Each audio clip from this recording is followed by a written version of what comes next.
ಕಪ್ಪೆ ಮತ್ತು ಲೋಹಿತ್ ಅಚ್ಚರಿಯ ಪರಿವರ್ತನೆ. ಚಿನ್ನ ಲೋಹಿತ್ ಒಂದು ಮಾಂತ್ರಿಕ ಸಾಹಸಕ್ಕೆ ಸಿದ್ಧರಾಗಿ. ಚಿನ್ನ ಲೋಹಿತ್ ತುಂಬಾ ಕುತೂಹಲಪರ ಬಾಲಕ. ಅವನಿಗೆ ಹೊಸ ಹೊಸ ಜಾಗಗಳನ್ನು ಅನ್ವೇಷಿಸಲು ತುಂಬಾ ಇಷ್ಟ. ಒಂದು ದಿನ ಅರಣ್ಯದ ಬಳಿ ಇರುವ ಹಳೆಯ ಹಳ್ಳದ ಬಳಿಗೆ ಹೋದಾಗ ಅವನ ಕಣ್ಣುಗಳು ಒಂದು ದೊಡ್ಡ ಪ್ರಕಾಶಮಾನ ಕಪ್ಪೆ ಮೇಲೆ ಬಿದ್ದವು. ನಾನು ಟಿಂಬಿ, ಮಾಯಾ ಕಪ್ಪೆ. ನಿನ್ನನ್ನು ಒಂದು ಅದ್ಭುತ ಜಗತ್ತಿಗೆ ಕರೆದೊಯ್ಯುತ್ತೇನೆ ಎಂದು ಆ ಕಪ್ಪೆ ಹೇಳಿತು. ಲೋಹಿತ್ ಆಶ್ಚರ್ಯದಿಂದ ನೋಡಿದಾಗ ಟಿಂಬಿ ತನ್ನ ಮಾಂತ್ರಿಕ ಚಿಮ್ಮು ಎರಚಿತು. ಅಚಾನಕ್ ಲೋಹಿತ್ ಸಣ್ಣ ಕಪ್ಪೆಯಾಗಿ ಬಿಟ್ಟ. ಅವರು ಇಬ್ಬರೂ ಹಳ್ಳದೊಳಗೆ ಹಾರಿ ಒಂದು ವಿಚಿತ್ರ ಜಲರಾಜ್ಯ ಪ್ರವೇಶಿಸಿದರು. ಮಾತನಾಡುವ ಮೀನುಗಳು, ಬೆಳಕು ಕೊಡುವ ಹೂಗಳು, ಹಾಡುವ ಹಾವುಗಳು. ಎಂತಹ ಅದ್ಭುತ ಜಗತ್ತು! ಆದರೆ ಜಲರಾಜ್ಯದ ಮೇಲೆ ಕತ್ತಲೆ ಹಬ್ಬಿತ್ತು. ದುಷ್ಟ ನೀರಿನ ದೈತ್ಯ ಮೂರ್ಗು ಎಲ್ಲರ ಸಂತೋಷವನ್ನು ಕದ್ದುಕೊಂಡಿದ್ದ.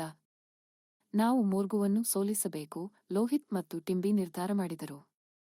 ಟಿಂಬಿ, ಮಾಯಾ ಕಪ್ಪೆ, ತನ್ನ ಮ್ಯಾಜಿಕ್ ಶಕ್ತಿಯಿಂದ ಸಹಾಯ ಮಾಡುತ್ತಾನೆ. ಲೋಹಿತ್ ತನ್ನ ಚಾಣಾಕ್ಷ ಬುದ್ಧಿಯಿಂದ ದಾರಿ ಹುಡುಕುತ್ತಾನೆ.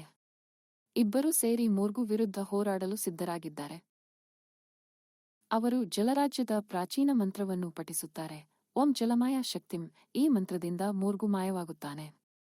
ಜಲರಾಜ್ಯದಲ್ಲಿ ಮತ್ತೆ ಸಂತೋಷ ಮರಳುತ್ತದೆ. ಪ್ರಜೆಗಳು ಲೋಹಿತ್ ಮತ್ತು ಟಿಂಬಿಗೆ ಮಾಯಾ ಬಿಳಿ ಕಪ್ಪೆ ತೊಗಟೆಯನ್ನು ಉಡುಗೊರೆಯಾಗಿ ನೀಡುತ್ತಾರೆ. ಇದನ್ನು ಕಳೆದುಕೊಳ್ಳಬೇಡಿ, ಇದರಲ್ಲಿ ಇನ್ನೂ ಹೆಚ್ಚು ಮಾಯಾ ಶಕ್ತಿ ಇದೆ ಎಂದು ಟಿಂಬಿ ಹೇಳುತ್ತಾನೆ. ಲೋಹಿತ್ ಹಿಂದಿರುಗುವ ಸಮಯ. ಟಿಂಬಿ ಮತ್ತೆ ಚಿಮ್ಮು ಎರಚುತ್ತಾನೆ. ಲೋಹಿತ್ ಮತ್ತೆ ಬಾಲಕನಾಗುತ್ತಾನೆ. ಆದರೆ ಈಗ ಅವನ ಬಳಿ ಮಾಯಾ ಟೋಪಿ ಇದೆ. ಇದು ನನ್ನ ಮೊದಲ ಸಾಹಸ. ಮತ್ತೆ ಯಾವಾಗಲಾದರೂ ಟಿಂಬಿಯನ್ನು ಭೇಟಿ ಮಾಡಬಹುದು. ನಿಮಗೂ ಇಂತಹ ಸಾಹಸಗಳು ಬೇಕೇ? ನಮ್ಮ ಚಾನೆಲ್ ಅನ್ನು ಸಬ್ಸ್ಕ್ರೈಬ್ ಮಾಡಿ, ಲೈಕ್ ಮಾಡಿ ಮತ್ತು ಕಾಮೆಂಟ್ ಮಾಡಿ. ನಿಮ್ಮ ನೆಚ್ಚಿನ ಸಾಹಸ ಕತೆ ಯಾವುದು ಎಂದು ತಿಳಿಸಿ. ಮುಂದಿನ ಸಾಹಸದಲ್ಲಿ ನಾವು ಭಾಗವಹಿಸೋಣ.